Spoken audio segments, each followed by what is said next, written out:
Karena barangkali hujannya di daerah hulu, tapi banjirnya bisa terjadi di daerah saya yang lebih hilir. Misalkan seperti itu.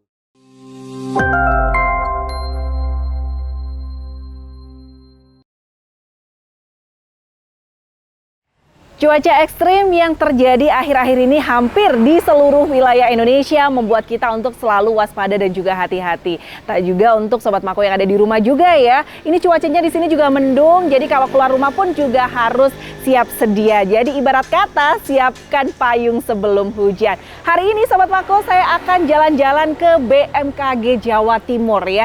Saya ingin tahu, pastinya Sobat Mako juga yang ada di rumah juga penasaran dengan cuaca yang terjadi akhir-akhir ini. Seperti apa sih cara dari BMKG untuk memperkirakan cuaca itu kayak apa gitu ya, dan kerjanya ngapain aja sih BMKG? Nanti ya, yang penasaran ikuti Citra yuk.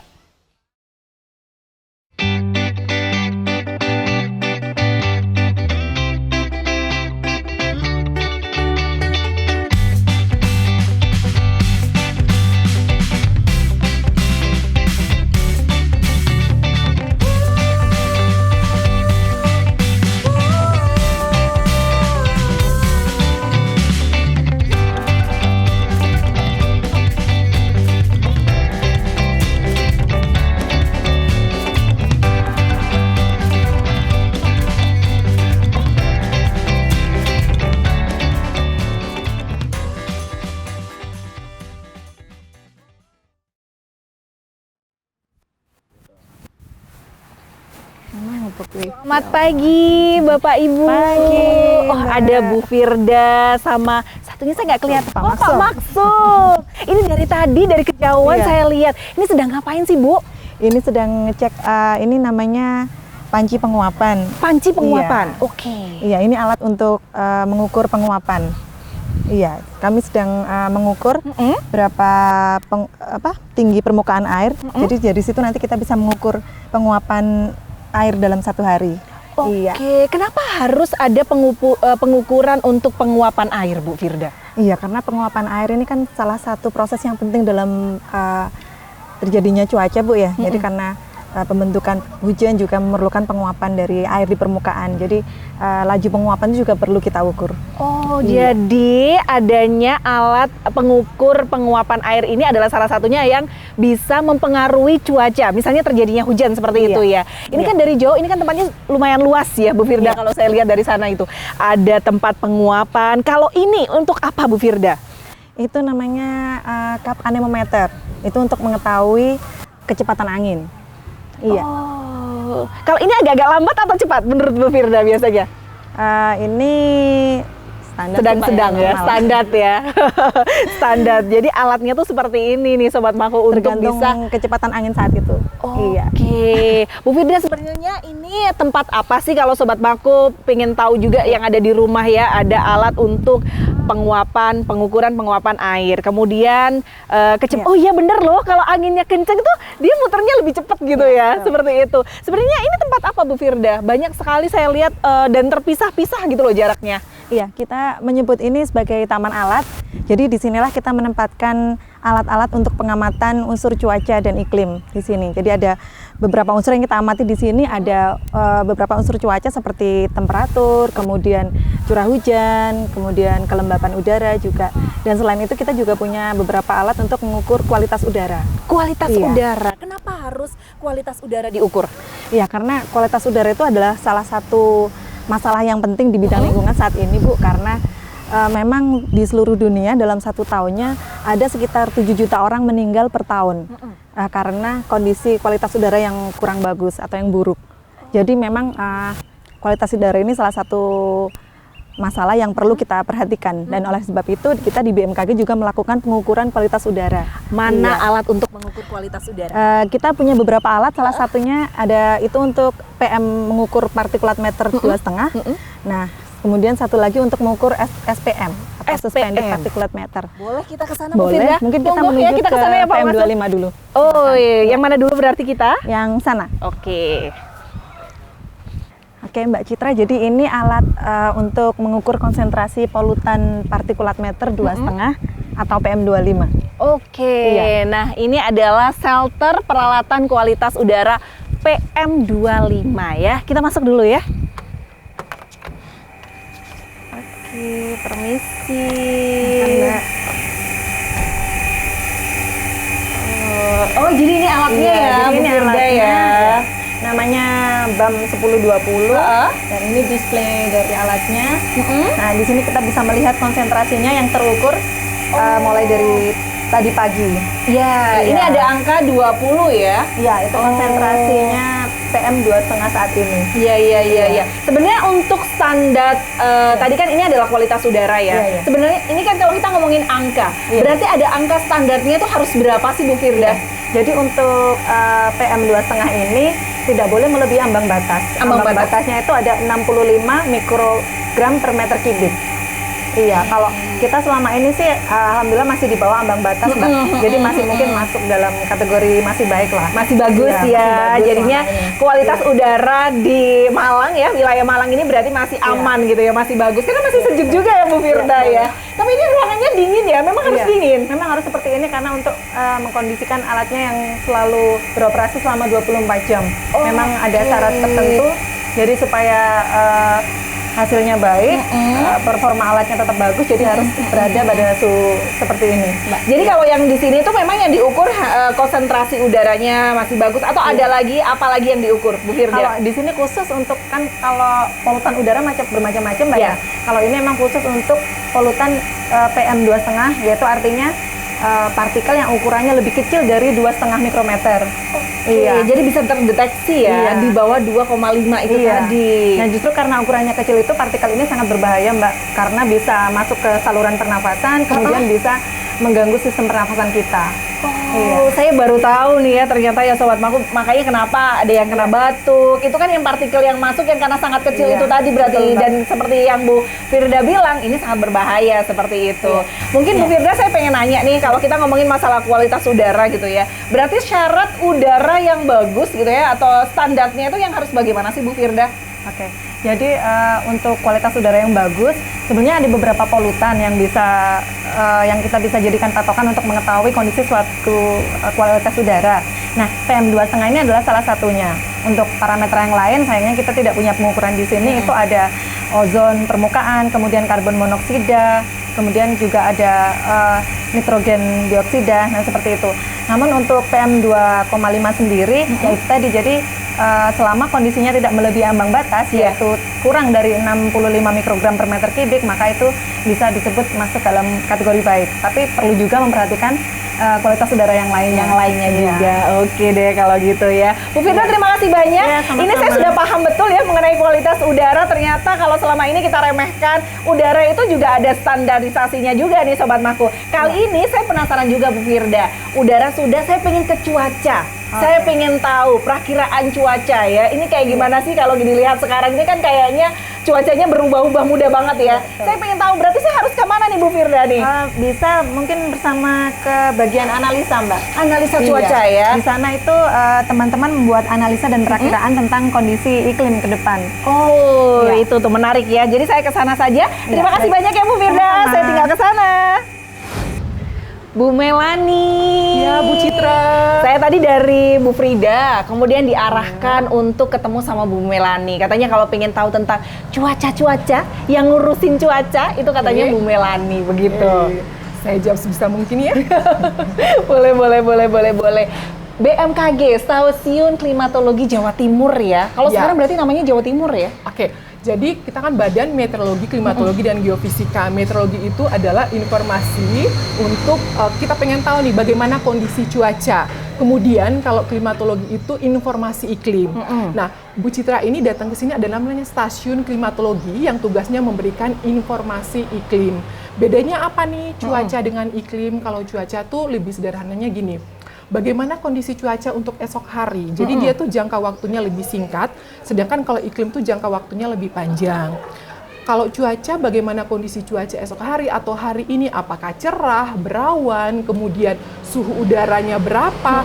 Kalau iklim tuh sudah jangka waktunya lebih panjang. Jadi kita berbicara bagaimana kondisi hujan 1, 2, atau 3 bulan ke depan. Kemudian kalau kita pengen tahu musim hujan di Jawa Timur itu kapan, kemudian musim kemarau itu kapan, itu yang memberikan informasi adalah stasiun klimatologi gitu. Jadi Bu Citra di sini, datang di sini adalah stasiun klimatologi yang memberikan informasi tentang iklim. Yang memberikan informasi tentang cuaca, perakiraan cuaca untuk seluruh daerah di Jawa Timur yang memiliki tugas itu adalah stasiun meteorologi Juanda. Oh, di Surabaya berarti. Ya, benar sekali. Jadi karena BMKG, Meteorologi, Klimatologi, dan Geofisika. Jadi kalau Bu Citra pengen tahu nih, gempa bumi terjadi di mana ya? Atau bagaimana nih tentang kegempaan, langsung bertanya di stasiun Geofisika. Nah, di Jawa Timur ini ada 3, ada di Karangkates Malang, kemudian di Tretes Pasuruan, dan di Sawahan Nganjuk. Kalau klimatologi, satu-satunya stasiun klimatologi di Jawa Timur yang memberikan informasi kapan nih perakiraan musim hujan atau musim kemarau terjadi, atau bagaimana kondisi hujan untuk beberapa bulan ke depan, yang mengeluarkan adalah stasiun klimatologi Malang. Nah, saat ini cocok banget ya dengan cuaca Malang Raya. Saya penasaran nih, Bu Melanie, saya pengen tahu. Jadi kalau sekarang saya pengen tahu, boleh nggak sih gitu boleh, ya? Kita langsung saja ke ruangannya ya. Yuk, masuk yuk.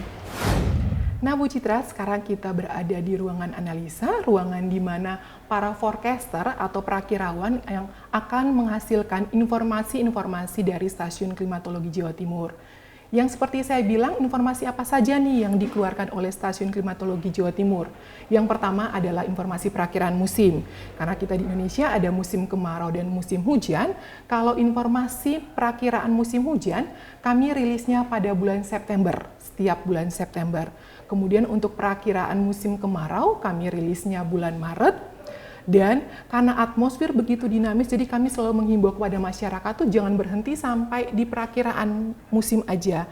Ada informasi-informasi lainnya nih yang dapat dimanfaatkan oleh masyarakat. Antara lain yaitu informasi perakiraan bulanan.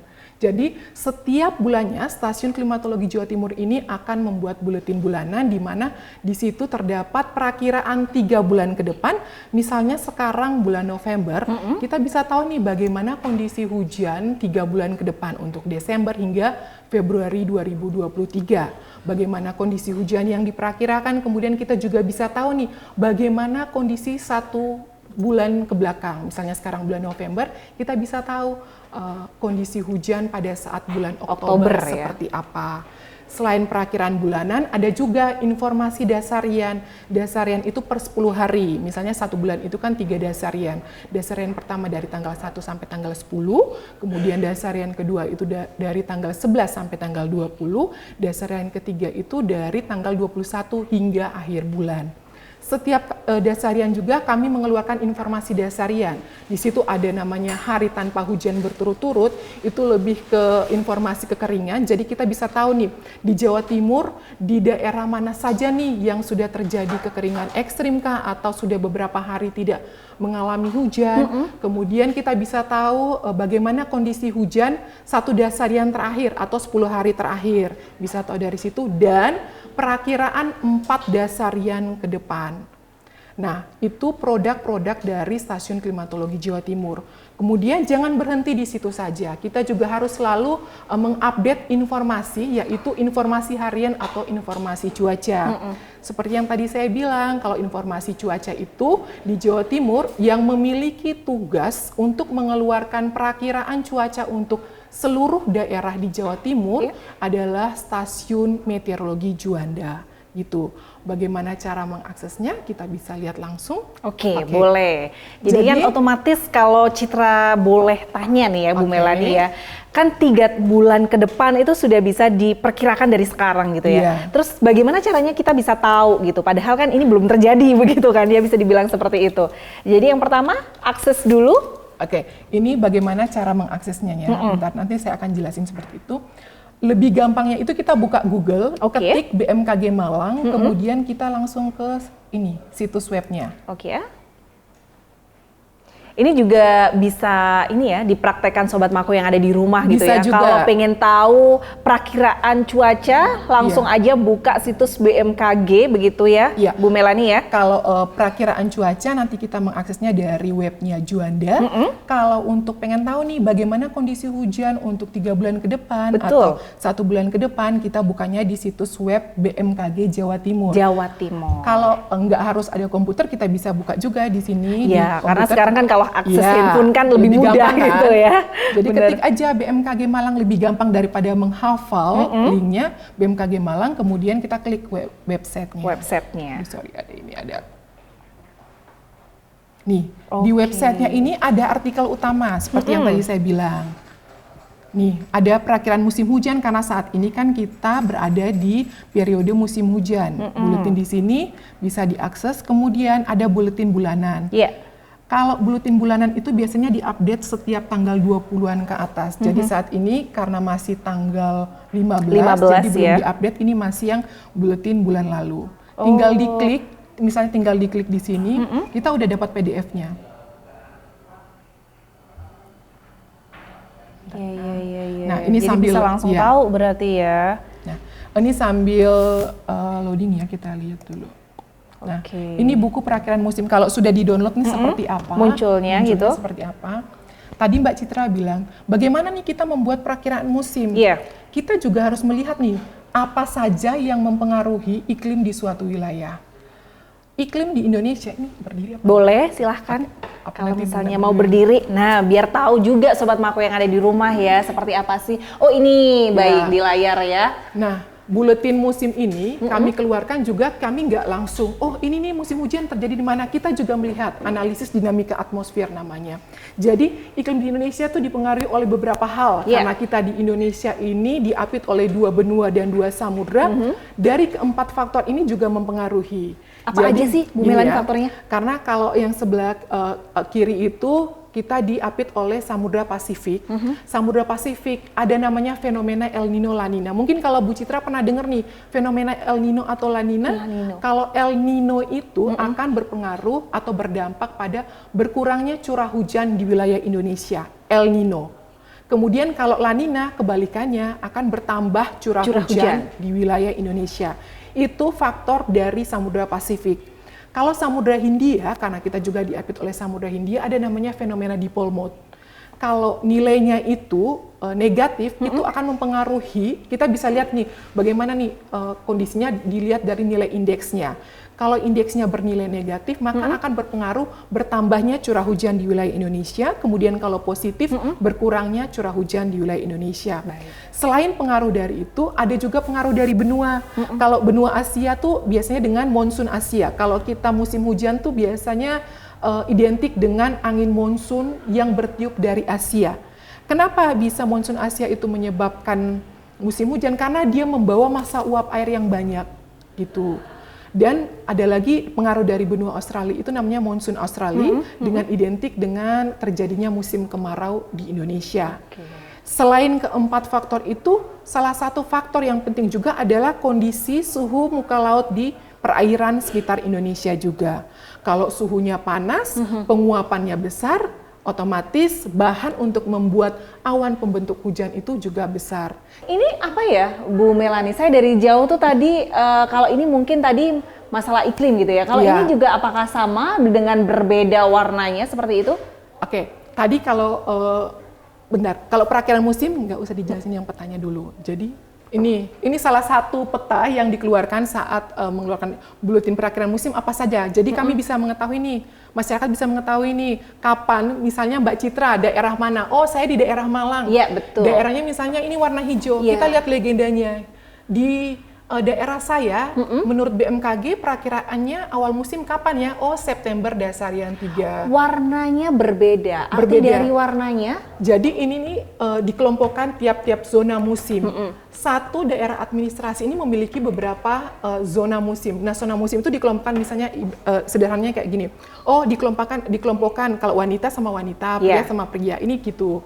kondisi iklimnya bagaimana, sama jadi dikelompokkan. Berarti kalau warnanya lebih terang seperti ini kondisinya seperti apa Bu Melani? Kalau kita pengen tahu nih, misalnya Mbak Citra daerahnya di Malang Selatan. Di Malang Selatan ini warnanya apa? Oh, warnanya hijau muda. Kita cocokkan dengan legenda di sini. Ya. Oh, jadi di daerah Mbak Citra ini perakiraan musim berdasarkan BMKG akan terjadi pada September Dasarian 3. Perlu diketahui juga, kami membuat perakiraan musim, jadi selain melihat analisis dinamika atmosfer, ada model-model juga, model-model yang kami pakai. Ada model dinamis sama statis. Sebelum membuat perakiraan itu, kami juga memverifikasi nih, model ini cocoknya berapa persen untuk setiap daerah gitu. Jadi situasinya berbeda untuk dipraktekannya di setiap daerah ya. Oke, kalau secara singkat deh Bu Melani ini.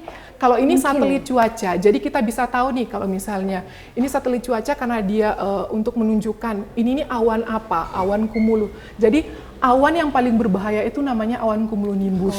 Kan kalau misalnya Bu Citra lihat ada awan tebal, itu tuh yang kalau ada petir atau hujan lebat itu pasti ada awan cumulonimbus. Jadi ini kan peta Jawa Timur, kita bisa tahu nih kalau warna merah ini suhu puncak awannya. Kalau merah, oh itu artinya di sini nih ada awan cumulonimbus.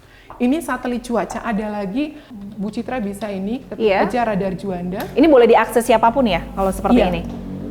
Nih, ini karena belum hujan ya. Oh iya. Tadi udah memperkirakan. Ini kita bisa tahu nih daerah-daerah mana saja nih yang terjadi hujan lebat. Di sini ada, di sini intensitasnya kelihatannya di sini. Semakin merah semakin lebat. Oh, semakin merah berarti semakin lebat. Oh. Hanya saat ini karena tidak hujan ya, jadi nggak kelihatan. Kalau misalnya hujan di sini ada akan muncul gitu ya warna-warnanya. Jadi kalau Bu Citra lagi di Karangploso nih, saya mau ke Malang Kota. Iya. Malang Kota hujan apa enggak ya? Buka aja, ketik aja radar Juanda. Kemudian lihat nih di daerah saya di zoom bisa zoom in, bisa lihat. Oh merah apa enggak? Kalau merah ya lebat. Ini intensitasnya di sini. Wah ini mudah banget ya. Mungkin Sobat Mako yang ada di rumah juga masih belum tahu informasi ini ya. Ternyata mudah sekali kalau Sobat Mako pengen tahu hujan nggak sih di daerah sana, hujan atau tidak seperti apa, bisa langsung dicari aja di juandajatim.bmkg.go.id. Benar seperti itu. Lebih gampangnya ketik di Google radar Juanda. Radar Juanda. Di situ akan muncul semua jadi bisa tahu ya, nggak akan lagi kejebak hujan dan lainnya. Baik kalau gitu terima kasih banyak Bu Melani untuk informasinya juga. Pastinya Sobat Mako yang ada di rumah juga jadi nambah gitu ya wawasannya ya mengenai iklim cuaca tentang hujan seperti ini. Saya masih ada satu lagi narasumber yang akan saya ajak ngobrol di sini ya. Siapa ya? Yuk langsung kita cari ya. Nah Sobat Mako, saat ini saya sudah bersama dengan Bapak Lutfi. Jadi beliau ini adalah Koordinator Observasi dan Informasi BMKG Klimatologi Jawa Timur. Pak Lutfi, terima kasih banyak. Saya sudah diberikan kesempatan untuk bisa main-main ya, untuk bisa tahu nambah wawasan informasi mengenai BMKG. Saya tadi jalan-jalan Pak di tempat udara ya, untuk tahu kualitas udara. Kemudian saya juga main-main ke tempat analisa cuaca dengan Bu Melani, dijelaskan pula bagaimana. Ternyata tidak semudah yang saya bayangkan loh Pak Lutfi. Rumit ya kerjaan BMKG itu ya. Sebetulnya mudahnya BMKG Stasiun Klimatologi Jawa Timur ada itu pertama adalah memberikan ragam informasi baik cuaca maupun iklim khususnya di wilayah Malang Raya dan sesuai dengan tupoksinya untuk wilayah di Jawa Timur. Memang bagi masyarakat awam terlihat begitu banyak yang dilakukan, tapi dengan satu tujuan adalah memberikan kenyamanan dan keamanan bagi masyarakat dalam menjalani hidup dan kehidupan seperti itu. Oke. Pak, tapi secara singkat sebenarnya tugas dari BMKG sendiri itu bagaimana sih Pak?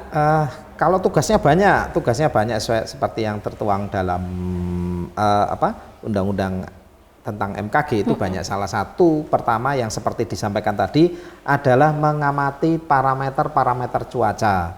Parameter-parameter cuaca itu apa? Satu mudahnya itu seperti temperatur udaranya berapa, kemudian atau suhu udaranya, kemudian kelembapan udaranya, tekanan udaranya, kemudian arah angin itu apakah sepoi-sepoi saja atau dia meningkat kecepatannya, kemudian awannya seperti apa dan juga mencatat berapa besar hujan yang terjadi.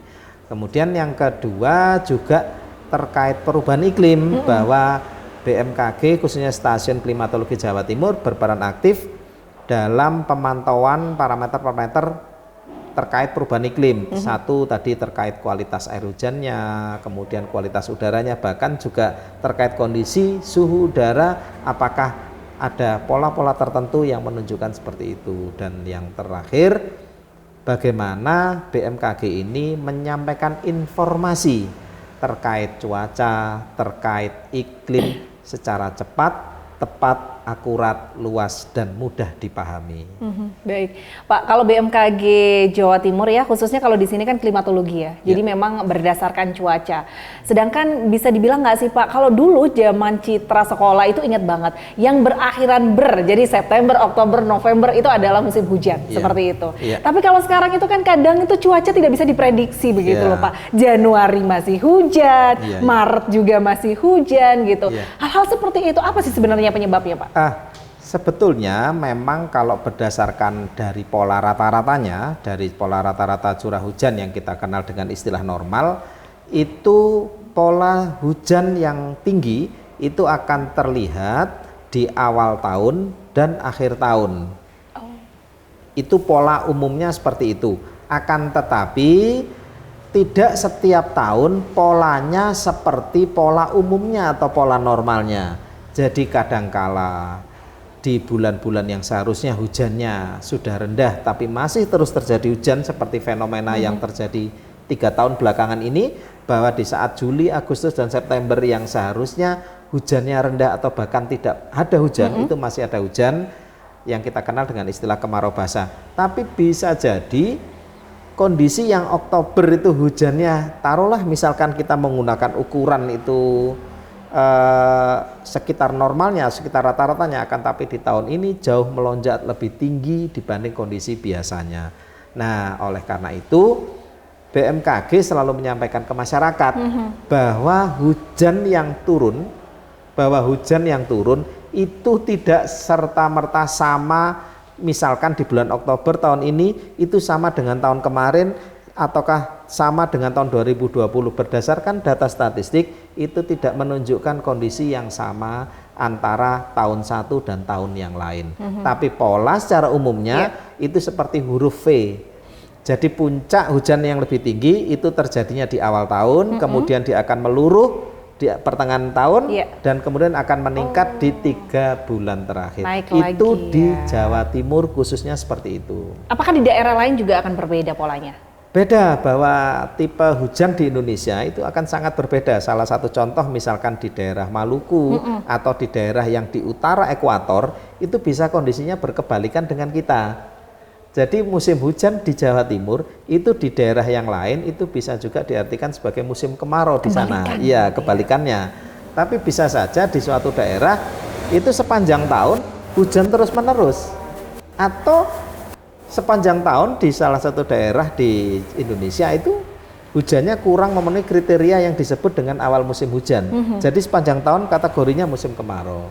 Jadi sangat-sangat kompleks sekali kalau kita katakan terkait kondisi hujan di Indonesia. Baik. Kalau kita lihat sekarang nih Pak Lutfi ya, cuaca di Kota Malang atau Malang Raya bahkan di Jawa Timur, seperti apa BMKG melihat saat ini? Pertama, bahwa Stasiun Klimatologi Jawa Timur sudah menyampaikan yang namanya informasi peringatan dini berupa perakiraan. Perakiraan itu berlaku selama 10 hari. Berdasarkan perakiraan yang terakhir yang dikeluarkan di tanggal 10 kemarin, itu dari tanggal 11 hingga tanggal 20, itu terlihat potensi hujannya masih lebih tinggi dibanding periode 10 hari berikutnya atau 10 hari berikutnya di periode akhir November hingga pertengahan Desember. Itu memang terlihat bahwa nanti di periode tanggal 11 hingga 20 November ini hujannya masih sangat tinggi sekali. Dan itu memang sudah terbukti dan terpantau dalam beberapa hari ini.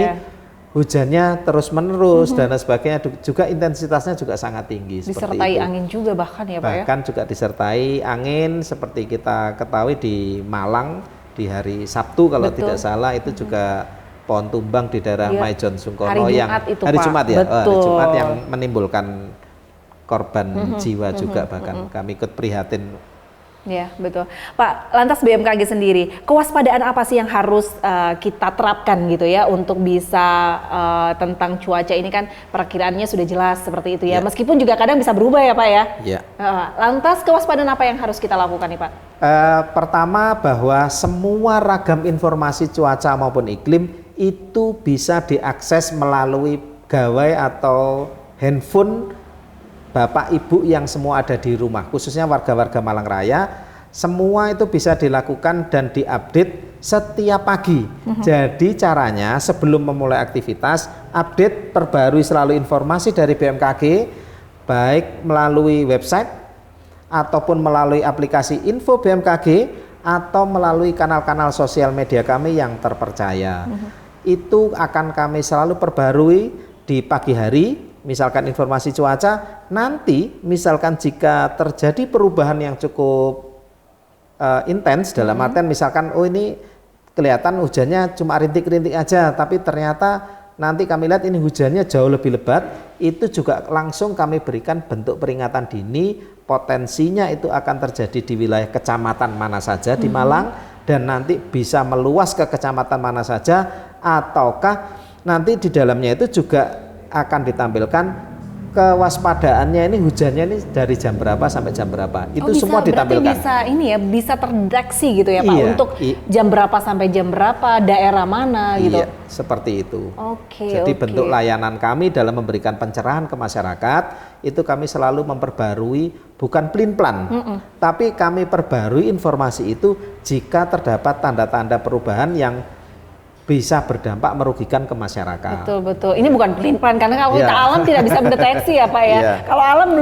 tidak bisa kita paksa misalnya seperti itu. Pak Lutfi, tadi Pak Lutfi menjelaskan bahwa dari tanggal 1 sampai tanggal 20 ini memang tanggal 11 gitu ya, intensitasnya sangat tinggi. Apakah nanti itu ya setelah di tanggal 20 ini juga ada perkiraan cuaca ekstrim misalnya seperti itu atau bagaimana Pak Lutfi? Ya, berdasarkan pantauan yang kami lakukan rutin setiap 10 hari, memang dari pas tanggal 10 kemarin kami lihat potensinya curah hujan tinggi itu hanya terlihat di periode tanggal 11 hingga tanggal 20.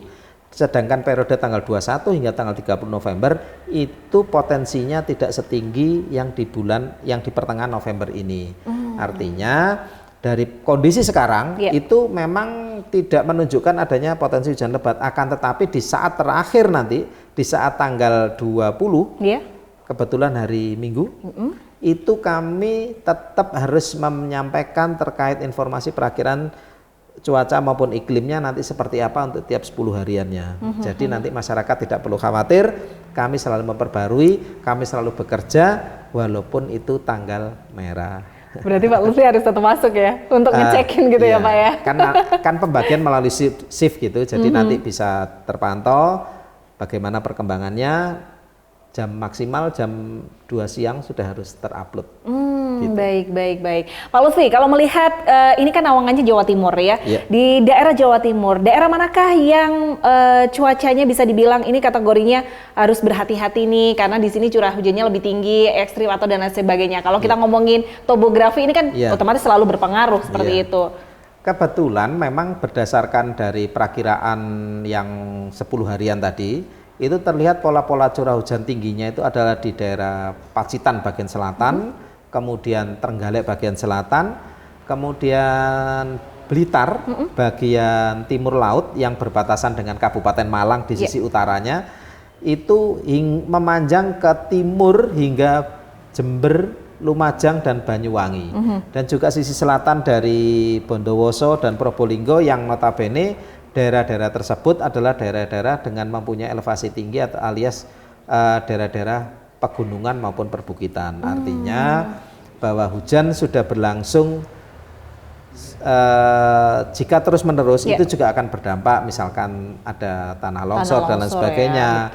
Kalau hujannya terlampau lebat dalam waktu yang singkat juga bisa berdampak menimbulkan banjir misalkan seperti itu. Berarti kalau untuk di wilayah Malang sendiri yang harus berhati-hati adalah daerah Malang Selatan seperti itu ya Pak ya? Iya.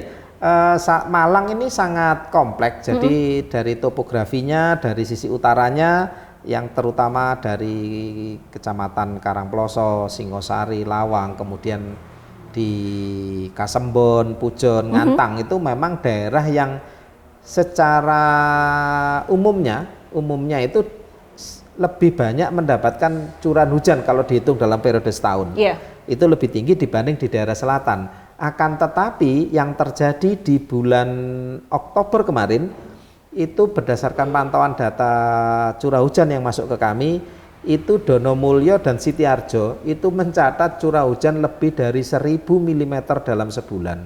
Itu kategorinya yang sangat luar biasa sekali. Karena batasan, kenapa sangat luar biasa? Karena ambang batas terkait kondisi sangat tinggi dalam periode 1 bulan itu 500. Harusnya 500 itu lebih dari 500 itu kami kategorikan sangat tinggi, akan tetapi yang tercatat itu lebih dari 1000 di 2 daerah tersebut. Makanya dampak yang dirasakan adalah banjir yang kemarin terjadi di selatan, di Kecamatan Donomulyo maupun di Sumber Manjing, seperti itu. Iya. Dan memang harapannya adalah jangan sampai terjadi seperti ini lagi gitu ya Pak ya. Tapi kalau balik lagi cuaca ya, alam gitu loh. Kita yang tidak bisa untuk, mungkin kalau berkomunikasinya dengan orang bisa, tapi kalau dengan alam ini yang kadang susah untuk diprediksi. Baik Pak Lutfi, lantas bagaimana caranya juga kita gitu ya, untuk yang terjadi di Sitiarjo dan juga Donomulyo, antisipasi apa sih Pak yang harus kita lakukan untuk bisa mendeteksi gitu ya cuaca ekstrim, atau antisipasi seperti apa untuk menghadapi cuaca ekstrim seperti ini? Tadi saya sampaikan di awal bahwa pertama harus selalu mengupdate informasi dari BMKG. Yang tidak kalah pentingnya itu adalah kesiapsiagaan bagaimana kita mengenali lokasi dan lingkungan tempat kita tinggal. Informasi BMKG itu memberikan peringatan dini terhadap potensi-potensi yang akan terjadi. Tapi masyarakat juga harus tahu, misalkan apakah di daerah saya itu yang sering itu terjadinya hujan jam berapa? Yang kedua, apakah sering di daerah saya ini terjadi hujan lebat? Yang ketiga, apakah di daerah saya ini itu dalam artian termasuk kawasan daerah aliran sungai atau tidak? Karena barangkali hujannya di daerah hulu, tapi banjirnya bisa terjadi di daerah saya yang lebih hilir. Misalkan seperti itu. Jadi terus kemudian potensi-potensi lainnya, misalkan terkait pohon tumbang, kemudian juga bangunan-bangunan yang semi permanen dan lain sebagainya yang rawan kalau misalkan terjadi peningkatan hujan maupun peningkatan kecepatan angin, itu juga harus diwaspadai oleh masyarakat. Artinya kesiapsiagaan diri sendiri itu jauh lebih utama untuk bisa menyelamatkan orang yang lebih banyak. Betul sekali ya. Baik kalau begitu. Pak Lutfi ini selama menjabat sebagai koordinator observasi dan juga informasi ya, sejauh ini ya, dari pengalaman Pak Lutfi sendiri nih untuk cuaca, ini apakah memang terjadi pergeseran ya Pak seperti itu? Ataukah selama menjabat ini adakah cuaca-cuaca yang dirasa kayaknya oh ini belum pernah nih, sekarang sudah terjadi, misalnya seperti itu? Bu, kalau kondisi terkait yang tadi adalah terkait kondisi ekstrim, yang menjadi pemahaman kita bersama adalah cuaca itu bersifat dinamis. Cuaca bersifat dinamis, jadi siang dari taruhlah pagi cerah, siang sore kemudian terjadi hujan yang lebat dan lain sebagainya. Nah, hal-hal seperti itu menyebabkan kenapa masyarakat harus selalu memantau karena cepat sekali perubahannya. Terus yang sesuatu yang terjadi di alam terkait cuaca dan iklim itu satu hal yang pasti adalah mengandung ketidakpastian. Jadi BMKG selama ini memantau, mencatat dan lain sebagainya. Satu contoh misalkan masyarakat Malang itu pasti sudah biasa merasakan yang namanya hawa dingin. Pasti sudah biasa. Akan tetapi kondisi yang jauh lebih dingin itu pasti akan lebih dirasakan di bulan Juli, Agustus dan September, seperti itu. Bediding kalau istilahnya. Bahasanya ya, betul. Seringkali masyarakat akhirnya menanggapinya sesuatu dengan secara berlebihan, padahal kondisi ini selalu berulang, entah mungkin 5 atau 10 tahun yang lalu dan kemudian kita mengalami lagi dan lain sebagainya. Jadi tidak perlu khawatir lah, intinya seperti itu. Tidak ada sesuatu yang bersifat baru lah, intinya gitu ya. Betul, baik Pak Lutfi, mungkin yang terakhir apa yang ingin disampaikan kepada Sobat Mangku? Silakan Pak Lutfi. Oke, kepada Sobat Mangku, saya hanya menyampaikan bahwa harus selalu update informasi cuaca dan iklim untuk mengawali hari Anda di pagi hari.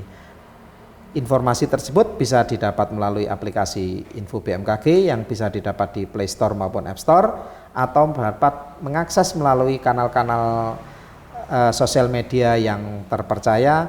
Masyarakat juga bisa mendapatkan akses atau informasi cuaca dan iklim melalui kanal radio, baik Radio Republik Indonesia maupun radio swasta lainnya juga sudah menyampaikan seperti City Guide. Terima kasih. Oke, baik, sekali lagi terima kasih banyak Pak Lutfi atas waktunya, dan terima kasih sudah kita gangguin ini berarti hari ini ya Pak Lutfi ya. Banyak karena Pak Lutfi ini cukup sibuk ya Sobat Mako ya. Sehat selalu Pak Lutfi ya, dan salam untuk teman-teman yang semua yang ada di BMKG. Dan demikianlah Sobat Mako obrolan Citra bersama dengan teman-teman dari BMKG Klimatologi Jawa Timur ya. Dan pastinya untuk Sobat Mako nggak perlu khawatir, tadi pesan dari Pak Lutfi seperti itu, bisa diakses kok ya untuk tahu perakiraan cuaca di kanal-kanal resminya milik BMKG dan Klimatologi Jawa Timur. Saya Vivin Citra pamit undur diri, sampai ketemu di lain kesempatan. Sampai jumpa.